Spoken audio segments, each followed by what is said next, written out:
Existem 4 fatores que interferem diretamente no resultado que você, médico veterinário, terá com o tratamento dos seus pacientes. Esses 4 fatores são independentes, mas ao mesmo tempo, de uma certa forma, interligados e são igualmente importantes. Só que muitas vezes a gente esquece desses fatores e acaba dando mais importância para um ou para outro. E é sobre isso que eu vou falar nesse vídeo.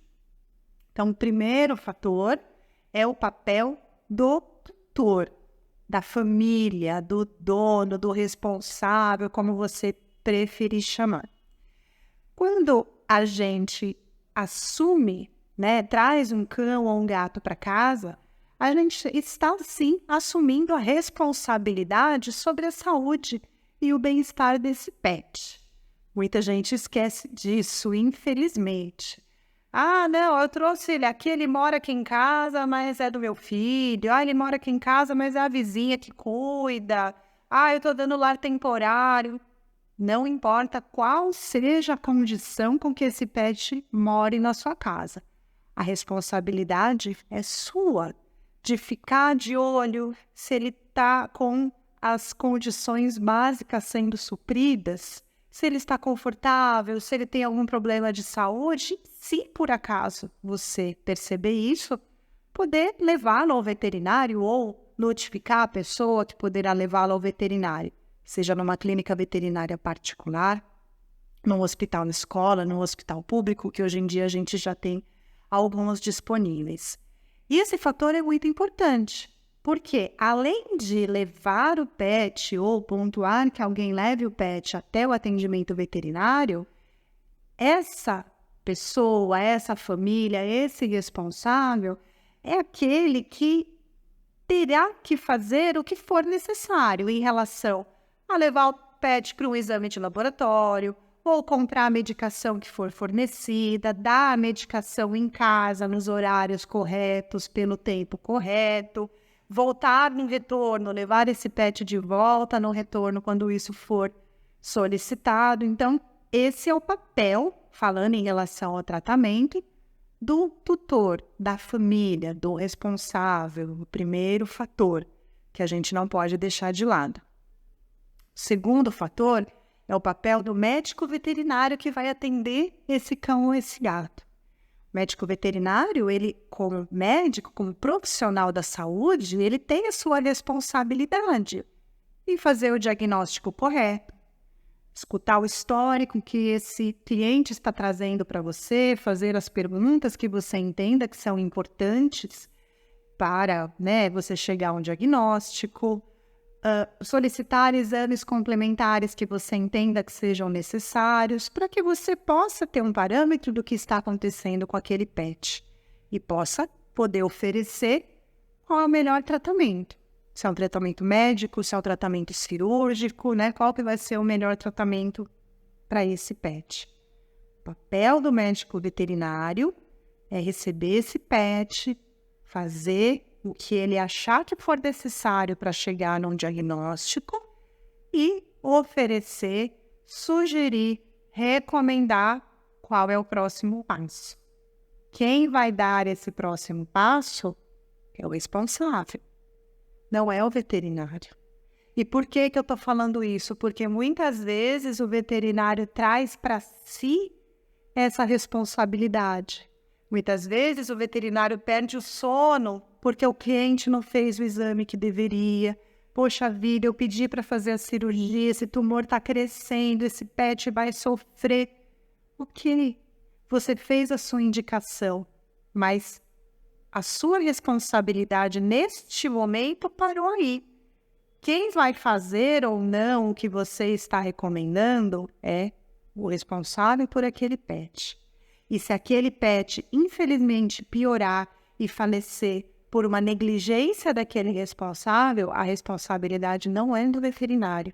E é importante o veterinário conseguir separar essas duas coisas, porque eu já vi muito colega se martirizando, perdendo sono e passando mal, emocionalmente falando, porque, de uma certa forma, assumiu para si o peso de uma responsabilidade que não é sua. Terceiro fator é o fator do pet, da biologia daquele pet, da resposta que aquele pet vai ter sobre o tratamento que foi instituído. Então, às vezes, o cliente traz o pet na hora certa, o veterinário faz o diagnóstico correto, recomenda o tratamento que precisa ser feito, o cliente faz o tratamento direitinho, ou seja, o fator responsável está tudo certo, o fator veterinário está tudo certo, mas o pet não responde. Ou porque ele teve um efeito colateral da medicação, ou porque não teve uma boa resposta, não respondeu da forma que a gente queria. Isso acontece. E não é culpa do veterinário, não é culpa do tutor, da família. É um organismo vivo que é feito de vários órgãos e sistemas que podem existir comorbidades que interagem ao mesmo tempo como uma orquestra. Às vezes desafinada, acontece. Assim como também acontece com a gente. Então, esse fator precisa ser muito levado em consideração, porque muitas vezes o cliente acusa o veterinário por não ter tido uma resposta do tratamento. Olha, doutor, eu comprei esse medicamento que você sugeriu, custou os olhos da cara e meu cachorro não melhorou nada. Pode ser que o diagnóstico estava errado? Pode. Pode ser que o melhor tratamento não era esse, que o veterinário estava desatualizado? Pode, vai para o fator responsabilidade do veterinário. Mas pode ser que estava tudo certo e esse gato simplesmente não respondeu como deveria. E isso acontece, isso tem que ser levado em consideração também, inclusive para o veterinário que se culpa quando não dá certo. E o quarto fator, eu acho que é o fator que as pessoas mais têm dificuldade de assumir que ele existe, que é o fator natureza, universo, Deus, São Francisco, qualquer plano espiritual, qualquer divindade ou não que cada um acredite. Existe um destino para cada um de nós, seja para nós seres humanos ou para os pets. E muitas vezes, não importa o que a gente faça, não importa o medicamento dado, o que o cliente faz, muitas vezes aquele pet vai embora. Talvez porque era o momento dele, talvez porque a gasolina acabou, a bateria acabou, né? Eu brinco falando que acabou a bateria.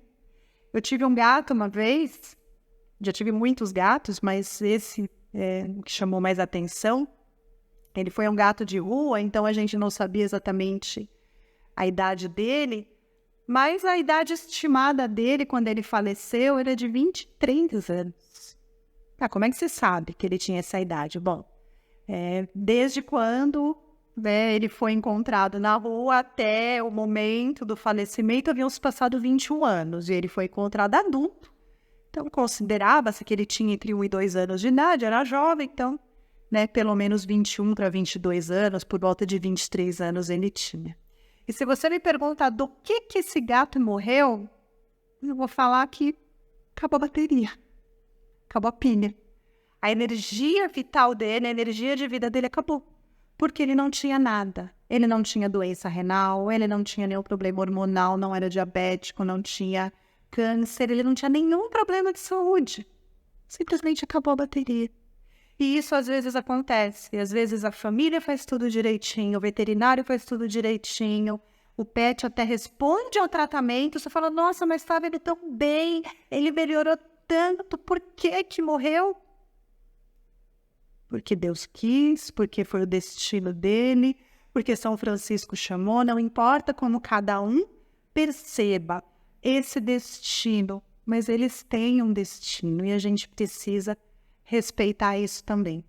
Então vai lá, não esquece, eu estou falando mais para os veterinários, mas eu também estou falando para todos vocês que têm um cão ou um gato em casa. 4 fatores que são extremamente importantes quando a gente vai avaliar uma resposta ao tratamento. A responsabilidade da família, dos responsáveis por aquele pet, a responsabilidade do veterinário, em estar atualizado, em fazer o correto diagnóstico, pedir o que precisa, recomendar o tratamento, enfim. A resposta individual de cada paciente e o destino dele, que a gente não tem absolutamente nenhum controle.